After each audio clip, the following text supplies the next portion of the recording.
मुजफ्फरनगर में ठंड का सतम, लोगों का घरों से बाहर निकलना मुश्किल। ठंड के मामले में मुजफ्फरनगर जिला उत्तर प्रदेश में पहले नंबर पर चल रहा है। मुजफ्फरनगर में शिमला और मसूरी जैसी ठंड का एहसास लोगों को पिछले 2 दिनों से हो रहा है।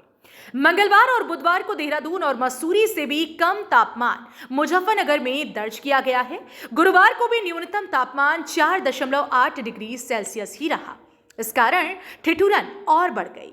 गर्म कपड़ों में भी कपकपी छूट रही है। लोगों का घरों से निकलना मुश्किल हो गया है।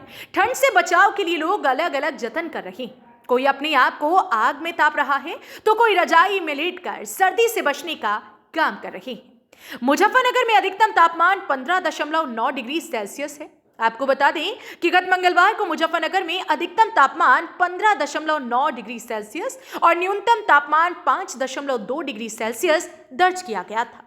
बुधवार को तापमान ने और डुबकी लगाई तथा न्यूनतम तापमान 4.3 डिग्री सेल्सियस तो अधिकतम तापमान 14.0 डिग्री सेल्सियस रहा। वहीं अत्यधिक सर्दी वाले स्थानों में शुमार मसूरी में बुधवार को न्यूनतम तापमान 4.9 जबकि शिमला में 4.2 डिग्री सेल्सियस रिकॉर्ड किया गया। वहीं देहरादून में न्यूनतम तापमान 5.6 डिग्री सेल्सियस रहा। कह सकते हैं कि शिमला, मसूरी और देहरादून वाली सर्दी का एहसास मुजफ्फरनगर में ही मिल रहा है।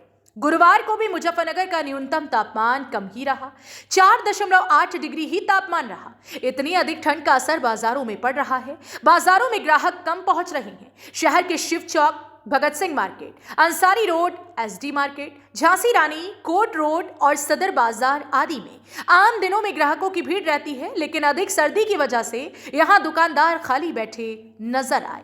जनपद मुजफ्फरनगर से सचनामा इंडिया प्लस न्यूज के लिए संवाददाता तनवीर मलिक की रिपोर्ट।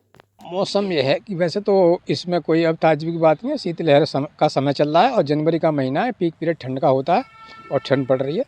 तो इसमें जो है सभी से मेरा आग्रह है कि भाई सभी बच्चे बुजुर्ग ज़्यादातर लिहाफ में रहें और बड़े जो हैं वो बच्चों का ख्याल रखें। बच्चों को ज़्यादातर कपड़ों में रखें, कपड़े पहना कर रखें ज़्यादा, क्योंकि बच्चों को जल्दी निमोनिया पकड़ लेता है और बुजुर्गों का खून ठंडा हो जाता है। इसलिए बुजुर्गों को भी अब लिहाफ में ज़्यादा रखें, तपाते रहें और जगह अलावा लगाने का सुझाव दें लोगों को, जिससे कि ठंड से बचते रहें।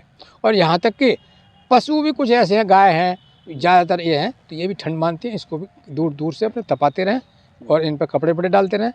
और रही ठंड की बात, ठंड में ये नुकसान भी हैं, फ़ायदे भी हैं। जो हमारी गेहूँ की फसल है वो ठंड की फसल होती है। ये ठंड में अच्छी बनती है, पैदावार भी ठंड में ज़्यादा देती है। जितनी ठंड लंबी खिंचेगी उतना ही गेहूं की पैदावार ज़्यादा होगी। रही बात डिग्री की, अभी तापमान हमारा 5 के आसपास घूम रहा है। मिनिमम 5 से वैसे अब कम जाने लगा है और मैक्सिमम टेम्परेचर हमारा 13-14 के आसपास घूम रहा है और आगे और भी नीचे गिरने की उम्मीद है। हाँ, वैसे तो मसूरी से आज तो मसूरी से भी ज़्यादा ठंडा हो रहा है टेम्परेचर। और वैसे भाई मसूरी तो मसूरी है, क्योंकि वहाँ पहाड़ी क्षेत्र है, वहाँ टेम्परेचर यहाँ से ज़्यादा गिर जाता है। लेकिन कभी कभी मसूरी से भी टेम्परेचर यहाँ नीचे गिर चला जाता है। फसलों की बात करी जाए, जैसे हमारी आलू की फसल है, तो आलू की फसल में पाले से बचाया जाता है। पाला आलू बहुत जल्दी पकड़ता है, पाले से फसल हमारी जो है वो झुलस जाती है। इसलिए उसमें हल्की, जैसे आपका गेहूँ है, कोई भी फसल है, आज की तारीख में कोई फसल है, पाला जब पड़ता है तो हर फसल पर थोड़ा थोड़ा प्रभाव जोड़ता है। कोई फसल कम असर मानती है, कोई ज़्यादा असर मान जाती है पाले का।